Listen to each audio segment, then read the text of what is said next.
Hindi pa tapos ang laban para sa kampo ni Junto Nakatani matapos ang dikit at madugong fight of the century sa Tokyo Dome noong May 2. Opisyal lang nagpahayag ng hamon ng Batikang trainer na si Rudy Hernandez para sa isang rematch sa darating na Disyembre. Sa isang eksklusibong panayam sa The Ring Magazine, inamin ni Hernandez ng pagkatalo ni Nakatani sa pamamagitan ng unanimous decision laban niya sa 4th Division Undisputed World Champion na si Naoya the Monster Inoue ay bunga ng kanyang sariling pagkakamali sa estratehiya.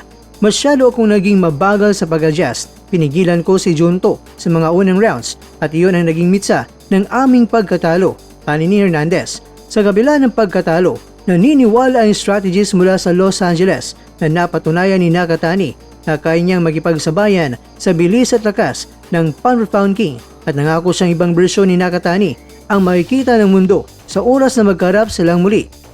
Ipinaliwanag ni Hernandez ang naging takbo ng laban na kung saan naging dominante itong si Inoue sa unang 4 na rounds. Ayon sa kanya, ang plano ay hayaan si Inoue na sumugod habang naghintay si Nakatani ng counter punches mula sa mid-range. Dahil sa takot sa boxing IQ at bagsik ni Inoue, pinayuhan niya si Nakatani na huwag magbitaw ng mga hindi kinakailangang suntok.